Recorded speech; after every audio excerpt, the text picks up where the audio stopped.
Hello friends, welcome है आप लोगों का VMW में। और आज हम पढ़ने वाले इस लेक्चर में क्लास 12th के फिजिक्स का कुछ इंपॉर्टेंट टॉपिक्स, जिसका नाम है वैद्युत द्विध्रुव, दूसरा वैद्युत द्विध्रुव आघूर्ण, उसका मात्रक, उसका बीमीय सूत्र पढ़ लेंगे। पहला टॉपिक आज का क्या है? वैद्युत द्विध्रुव। वैद्युत द्विध्रुव कहते किसे, इसे ध्यान से समझते हैं। हमने माना कि मेरे पास दो विपरीत आवेश हैं। विपरीत आवेश मतलब एक प्लस का होगा और एक माइनस का होगा, लेकिन इन दोनों आवेशों का जो परिमाण है, जो मान होगा, वो क्या होगा? बराबर, मतलब समान होगा। यहाँ पर हम दो विपरीत आवेश, तो हमने एक आवेश हमने क्या माना? Minus Q. दूसरे हमने क्या मान लिया? Plus Q. दोनों आवेश विपरीत है, दोनों का जो परिमाण है ना, वो कैसा है? समान है। ठीक है ना? हमने दो आवेश लिया, विपरीत है, परंतु परिमाण कैसा है इनका? समान है। अगर इन दोनों आवेशों को दो पॉइंट, एक पॉइंट ए पर और एक को दो पर, अगर इन दोनों आवेशों को अल्प दूरी पर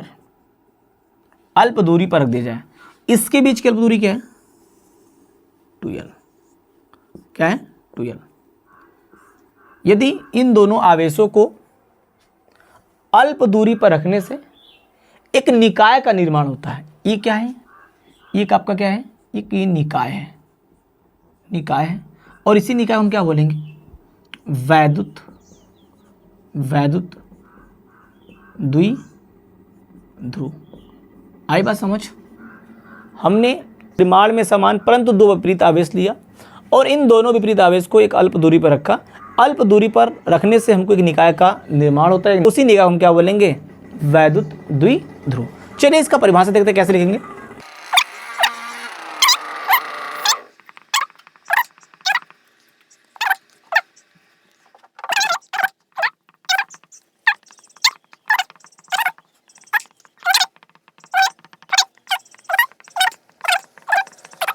ओके, ये रहा परिभाषा।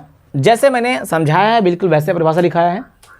जब परिमाण में समान परंतु विपरीत दो आवेश को अल्प दूरी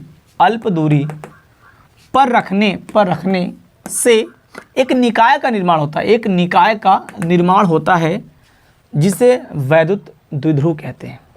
आई होप यहाँ तक बात समझ में आई। अब हम पढ़ते हैं वैद्युत द्विध्रुव आघूर्ण। अगला हेडिंग हमारा क्या हो जाएगा?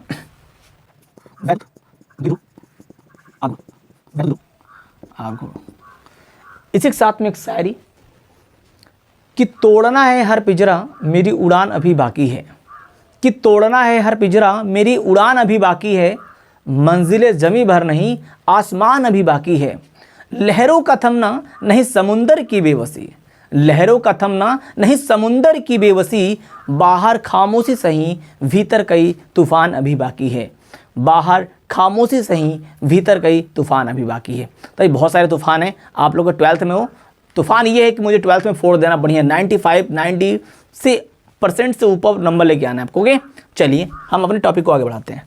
अब पढ़ते हैं वैद्युत द्विध्रुव आघूर्ण क्या होता है। ध्यान से देखिए, हमने ये क्या बनाया? वैद्युत द्विध्रुव बनाया।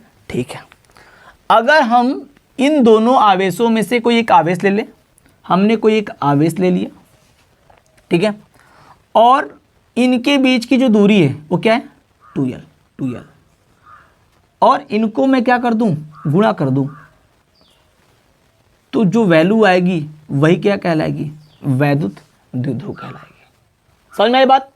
उस वैद्युत द्विध्रुव को किससे लिखते हैं? P से। ध्यान समझिए, वैद्युत द्विध्रुव के किसी एक आवेश तथा इनके बीच की अल्प दूरी 2l के गुणनफल को हम क्या बोलेंगे? वैद्युत द्विध्रुव आघूर्ण बोल देंगे। क्या बोलेंगे? वैद्युत द्विध्रुव आघूर्ण। अगर मैं इसकी मात्रक देखूं, यहाँ पर इसका मात्रक क्या है? यहाँ से ध्यान समझिए, मात्रक इसका कह सकते हैं। इसका मात्रक क्या होगा? देखिए, Q का मतलब होता है कुलाम, L मतलब लंबाई, मतलब मीटर। इसका मात्रक क्या हो जाएगा? Coulomb metre. क्या हो जाएगा? कुलाम मीटर इसका मात्रक हो जाएगा। चलिए पहले इसका परिभाषा देखते हैं। जैसे मैंने वहां बताया उसका परिभाषा देखिए कैसे। वैद्युत द्विध्रुव के किसी एक आवेश तथा उनके बीच एक आवेश रहेगा, आवेश q, उनके बीच की अल्प दूरी तुल्य के गुणनफल को वैद्युत द्विध्रुव आघूर्ण कहते हैं। इसे कैपिटल P से प्रदर्शित करते हैं। ध्यान समझिए, जैसा मैंने समझाया था बिल्कुल वैसे ही मैंने यहाँ पर डेफिनेशन लिखा। क्या लिखा मैंने? वैद्युत द्विध्रुव के किसी एक आवेश q, वैद्युत द्विध्रुव के किसी एक आवेश q तथा इनके बीच की अल्प दूरी 2l तथा इनके बीच की अल्प दूरी 2l के गुणनफल को वैद्युत द्विध्रुव आघूर्ण कहते हैं। वैद्युत द्विध्रुव आघूर्ण कहते हैं। इसे P से प्रदर्शित करते हैं। इसको मैंने P से प्रदर्शित कर दिया। अगर बात है इसकी मात्रक की, तो इसका मात्रक क्या हो जाएगा? यहाँ से कूलाम मीटर होता है। क्या होता है? कूलाम मीटर होता है।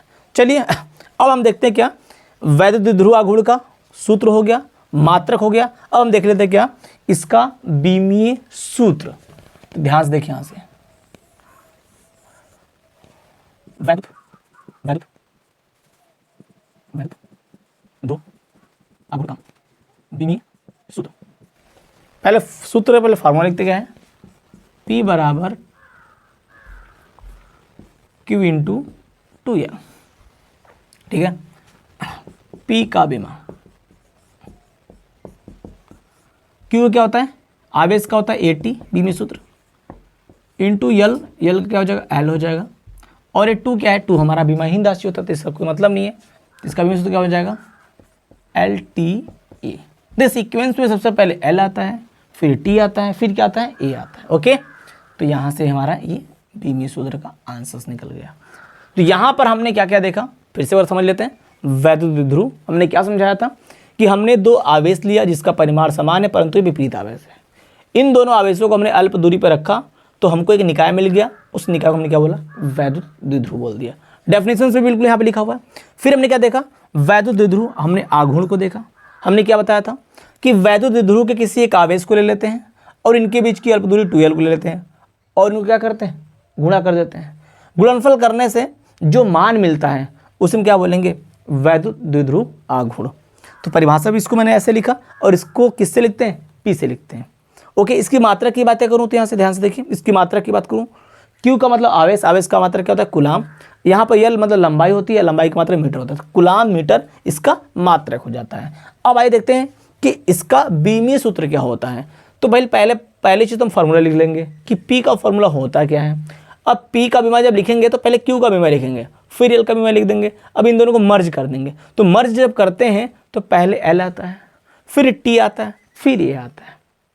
तो आई होप यहाँ पर आपको वैद्युत द्विध्रुव आघूर्ण और इसका बीमीय सूत्र, मात्रक, सारा कुछ हो गया होगा कंफर्म। ओके, इसको नोट डाउन करिए।